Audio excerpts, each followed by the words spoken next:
Hey there, it's Lisa Princic with the Scale and Deep podcast. We're going to talk about content again today and how to create evergreen content for your membership that doesn't get dated. Before I dive into today's topic, I want to say that it's not too late to join the Effortless Content Creation Workshop for membership business owners.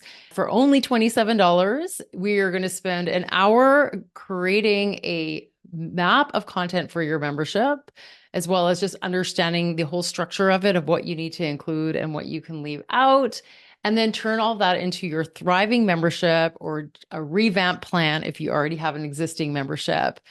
And that is going to be super fun because then we'll have a half an hour of questions on the end so you can ask specific questions about your program. You'll also get access to the recording. So if you want to watch it again, or if you can't make it, you will have access to that forever. So that will be super fun. And I think it's going to take a lot of the worry out of your brain about creating content for your membership. Because I know for a lot of people, that's what's holding them back is that thought of just like, oh, one more thing to create content for, another huge, like bulky task. But it can be way easier than you think and way lower lift than you realize. And I'll share all that with you soon. But let's talk specifically about evergreen content for your membership. Most memberships have something in there when people join. That really is because unless you're mostly community based and it's really just about jumping in and chit chatting with people right away, which there probably are a few like that out there, but I think most still have a little bit of content.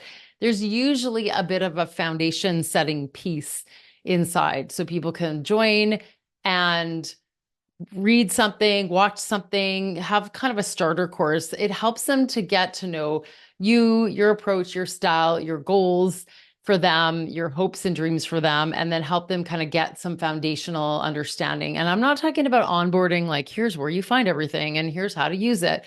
That should be more of that welcome stuff. I'm talking about actually the content. Now, this can be super minor. I have members who are mostly call or community based, and they just have like a couple of 5-minute videos in there because that's all they need to really explain the process of how they get people to the goal. And then the rest is all about getting people to feel good enough to take the action. So again, you can listen to last week's episode if you want to hear more about that. But keeping the content relevant is a little bit easier than you think because I'll just share this one example. I recorded my content for membership school in 2021.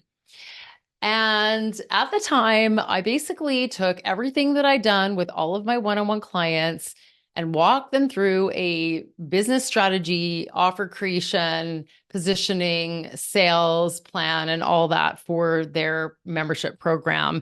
I did that in a 9-module, kind of 9-week course that I recorded and gave to my first few members. I didn't have very sexy slides, but that's okay. I went back not long ago to update the material because I thought, wow, this is a few years old by now. And I'm sure things have changed. And I'm sure I would say things completely different right now.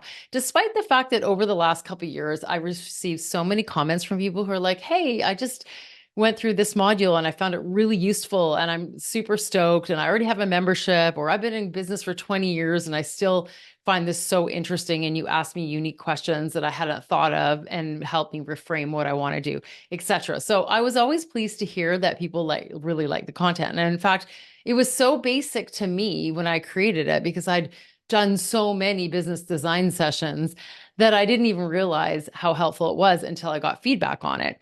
But when I went back to redo it recently, I watched it all again and ended up changing barely anything.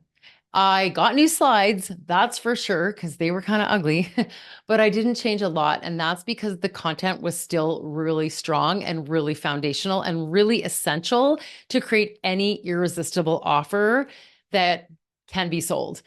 And I was actually even more impressed because I am almost too sophisticated in my knowledge of funnels and business and sales and irresistible offers right now to be able to have recorded that at the level I did then. It was so fresh in my mind. I'd recently dived into a whole bunch of membership stuff in like random ways. I was doing research, I was writing blog posts, I was formulating my thought process around it, creating my own content for it. And I could never do it now the way I did it then. So that was the perfect example of evergreen content that still really covers the foundations and really helps people despite the fact that it's not super current. I mean, it is actually current, but it's just stuff that doesn't change.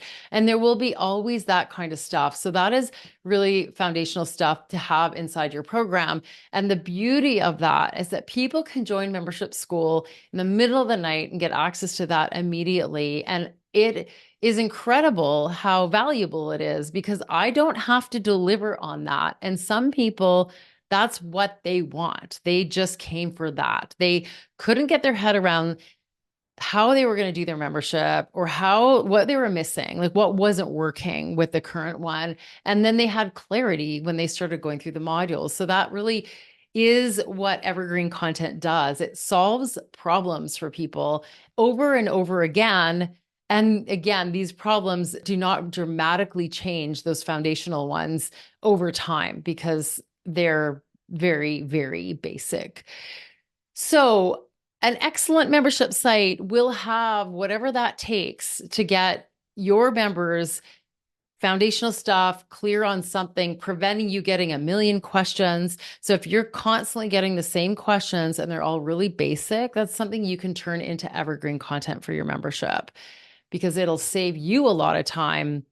Even if you're worried about giving upfront too much stuff, say you have a lower ticket membership, it's still going to save you time for them to get that information right at the beginning than them always asking about it or never being on the same page.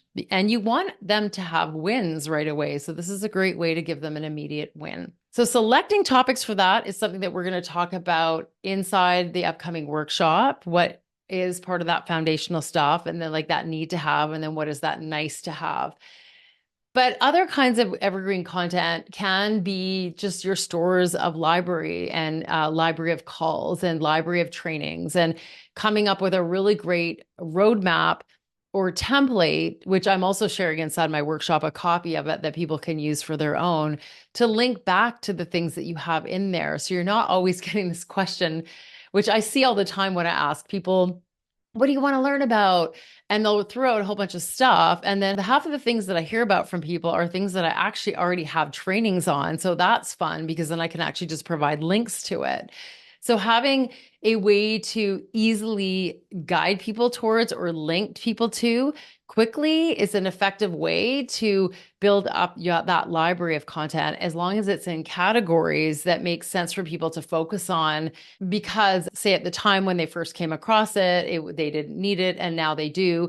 And now they can look at a whole section or they can look at things that go together well. And that's just part of how you can curate the content inside your program to make that evergreen stuff super relevant, as well as things like behind the scenes stuff. So some of that mental load stuff that we all face when we're on journeys is it's kind of helpful to be able to get info from our guide. Well, here's what I just did. And, that's the kind of stuff that people will always want to hear about. So whether or not they're listening back a couple months and they're like, oh, wow, that's how that launch went for you. I'm really glad to know that I get the details inside and I can think about how that applies to mine. And you can do it in all kinds of formats and you can decide what is going to be right for you.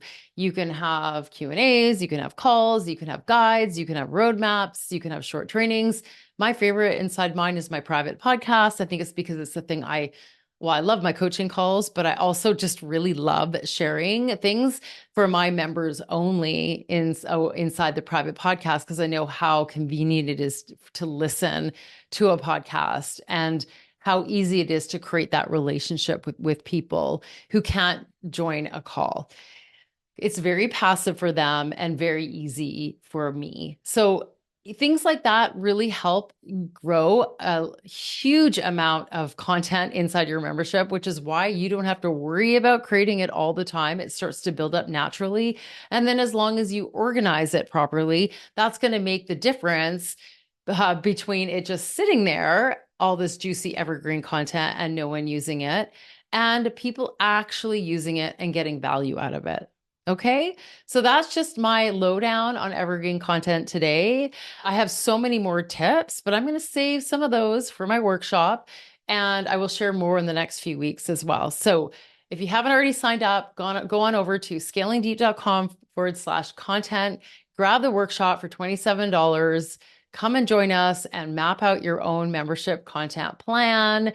And if you want more great tips on this, then make sure you subscribe to Lisa Princic on YouTube or head on over to your favorite podcast app and subscribe to the Scaling Deep podcast.